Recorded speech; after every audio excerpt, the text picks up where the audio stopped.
A woman was found dead in her apartment under strange and unsettling circumstances. At first, detectives thought the answer was right on the surface. But as the case unfolded, it turned into a 15-year mystery full of twists, dead ends, and unanswered questions. And in the end, it all came down to one random twist of fate that finally revealed the truth. Pamela Chrysler was born on March 16, 1953, in Albany, Georgia. She grew up in a big family and had always wanted to help people. After finishing high school, she earned a medical degree and started working as a mental health and substance abuse counselor. Later on, Pamela went into private practice and opened her own office. Over the years, she continued helping people, and many of her clients deeply valued the role she played in their recovery. In 2002, at the age of 49, Pamela decided to move to a new city, Athens, also in Georgia. She wanted to expand her business and kept working after the move. At the time, Pamela wasn't married and didn't have children. Most of her life had been focused on her work helping others and supporting her family whenever she could. On August 21, 2002, residents of an apartment complex on the edge of town reported a strange smell coming from one of the buildings. Staff went to check it out and quickly traced the odor to Unit 408. No one answered the door, so they used a spare key to get inside. But the moment they opened the door, they were met with a horrifying scene: a body lying on the living room floor. So they immediately called the police.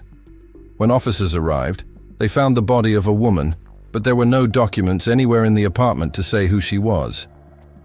She was only wearing underwear, which led detectives to consider sexual assault as a possible motive.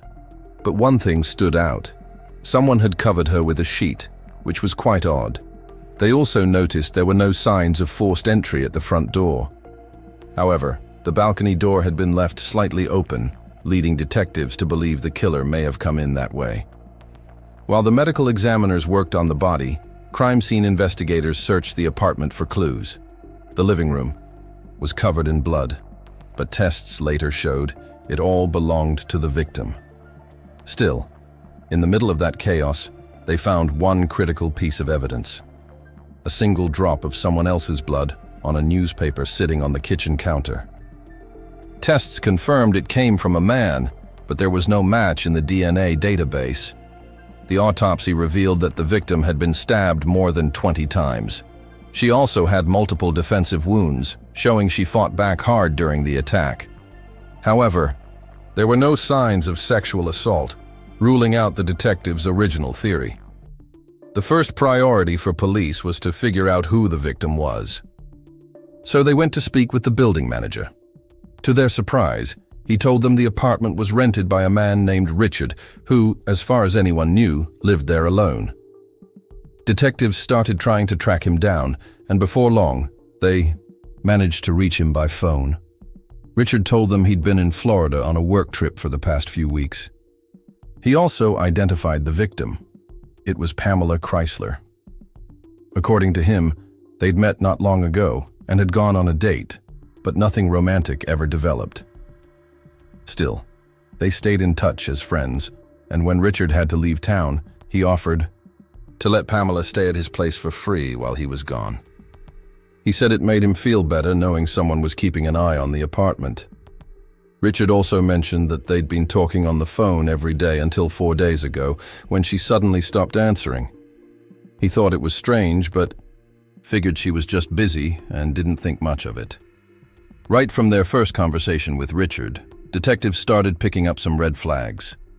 For starters, the fact that he let a woman he barely knew live in his apartment struck them as odd. On top of that, during the phone call, Richard mentioned that Pamela used to sleep with the balcony door slightly open, a detail that made investigators raise their eyebrows. They hadn't shared that information publicly, but they already suspected the killer had come in through that very door. So why did Richard bring up that specific detail out of nowhere? Shortly after speaking with the police, Richard headed back home. But on the way, he called the apartment manager and made a strange request. He asked him to cut out the section of carpet where the bloodstain had been found. He claimed he wanted to take the sample to a lab himself for testing. The manager found that so bizarre he immediately reported it to detectives. Once Richard returned home, police brought him in for questioning, and throughout the interview, he continued to act strangely. As for his out-of-town alibi, investigators weren't quick to accept it. According to the medical examiner, the body had been in the apartment for at least a few days, meaning Richard could have committed the murder and left town right after. Still, during the interview, Richard provided solid proof that he'd been in Florida well before the murder. He also gave detectives the names of co-workers and other people who could vouch for his whereabouts. After speaking with them, police confirmed that Richard had in fact been out of state, and it seemed highly unlikely that he could have pulled off the crime. On top of that, forensic experts compared his DNA to the drop of blood found on the newspaper, and it wasn't a match. So despite all the odd behavior, detectives crossed Richard off their list of suspects and kept searching for new leads. Given Pamela's work with people struggling with mental health issues and addiction, detectives started to wonder if one of her clients might have attacked her. They began looking into each of them. But that line of investigation didn't go anywhere. Still trying to figure out a motive, they also considered the possibility that it was a robbery gone wrong. Pamela's apartment was on the ground floor, and she often left her balcony door slightly open. That alone could have been enough to tempt a random thief into breaking in. They asked Richard to go through the apartment and let them know if anything valuable was missing. He took a careful look around and said that, as far as he could tell, everything was still there. The only thing unaccounted for was a large vacuum cleaner. To police, this was just another strange detail. Why would a killer go through the trouble of carrying off a bulky, relatively cheap vacuum cleaner while leaving everything else behind? Still, detectives decided to check local pawn shops, hoping the killer might have tried to sell it. And that theory paid off quickly. At one of the shops, officers found Richard's vacuum. But there was a catch. There were no surveillance cameras inside or outside the building. The only lead they had was the employee who'd been working that day. He remembered a young guy, probably around 20 years old, coming in with a vacuum. Unfortunately, that was as far as it went. Every attempt to track the man down led nowhere, and once again, detectives were left with nothing. A few days later, once Richard was cleared to return to his apartment, he started chatting with his neighbors. He asked if anyone had seen someone taking a vacuum out of his place before Pamela was killed. Police had already considered the possibility that the vacuum incident might have been unrelated, that it could have been stolen earlier, and Pamela just hadn't noticed. But then Richard heard something interesting. One of his neighbors said she'd had trouble sleeping the night of the murder. At some point, she heard a noise in the hallway and looked through her peephole. That's when she saw a young man, someone she didn't recognize, rolling a vacuum cleaner out of Richard's apartment. At first, she thought about opening the door to offer help. But just as she reached for the handle, something didn't feel right. She hesitated and stayed put. As she kept watching through the peephole, she happened to crack open a soda can she'd been holding the whole time. The sound was loud enough that the man froze and stared straight at her door. He stood there for a few seconds, then grabbed the vacuum, shut the door behind him, and disappeared. Detectives were surprised, if not a little frustrated, that the woman had waited weeks to share something so important. She insisted it had simply slipped her mind, and at the time she hadn't even considered that the man might have been the killer. Now that they had her statement, police worked with her to create a composite sketch of the suspect. When they showed it to the pawn shop employee, he confirmed that the man in the sketch looked a lot like the person who'd brought in the vacuum. Detectives released the sketch to newspapers and TV stations, hoping someone would recognize the man. But no useful tips ever came in. They kept digging for any other leads that might help identify him, but nothing panned out. Eventually, the case went cold because detectives had nothing solid to work with. Over the years, the file was reopened multiple times, but every time it led straight to a dead end. That's how things stayed for 15 years. Then, out of nowhere, the case took an unexpected turn. Detectives were notified that a new DNA profile had been added to the FBI's database, and it was a match to the drop of blood found at the crime scene. It belonged to a 30-year-old man named Abdus Larro. His name had never once come up in Pamela's case, but he had crossed paths with police before, though not as a suspect. When Larro was a child, his parents joined a religious cult run by a man named Dwight York. York was infamous for building a massive compound in Georgia for his followers, complete with an Egyptian-style pyramid and sphinx. He attracted hundreds of people there until several children, including Larro, came forward and accused him of serious crimes. On top of those allegations, York faced a long list of other charges, including racketeering, conspiracy, and tax fraud. In the end, he was sentenced to 135 years in prison. Years later, when Larro was 24, he admitted that his testimony had been made up. But that confession didn't lead to a retrial. As for Larro, he was never charged, since he'd been just a child when he gave that statement. What really surprised detectives was how Larro's DNA ended up in the system in the first place. He'd been arrested for selling bootleg movie DVDs and was given probation.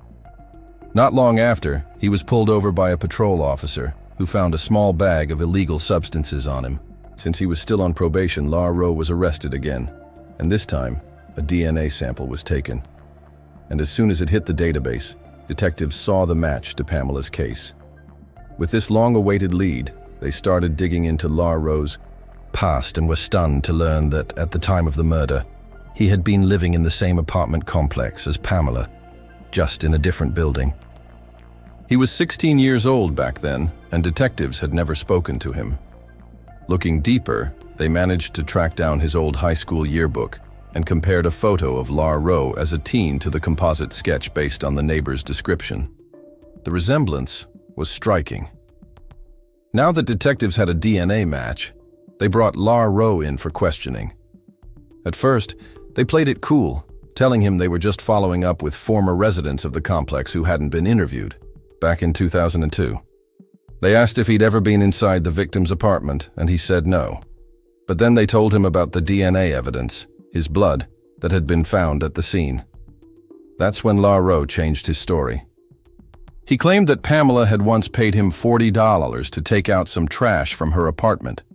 Detectives pointed out that this didn't explain how his blood ended up on the kitchen counter. So he changed his story again, this time saying he'd found her body, panicked, and ran off. Not long after, he shifted the story yet again, now claiming that he and Pamela had actually been in a romantic relationship, even though she was 33 years older than him. Detectives knew Larro was just scrambling to avoid taking a fall, but with a DNA match, they didn't actually need a confession. Still, they had to follow proper procedure before making an arrest. They got a warrant to collect a fresh DNA sample and sent the swab to the lab for final confirmation. While they waited for the results, the case took another unexpected turn. Larro's own brother called the FBI tip line. He said that years ago, Larro had actually confessed to him that he was the one who killed Pamela. According to his brother, Larro had told him that he had broken into Pamela's apartment in the middle of the night, planning to steal something. But while he was inside, she woke up and caught him. So he grabbed a knife and attacked her. Now detectives had more than just a DNA match. They had a statement from Larro's own brother. Once the lab officially confirmed the blood, the scene belonged to Larro. He was arrested, and prosecutors began preparing for trial.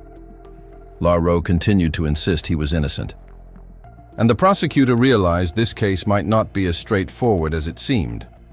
At the time of the murder, Larro was only 16, and the only physical evidence linking him to the scene was a single drop of blood.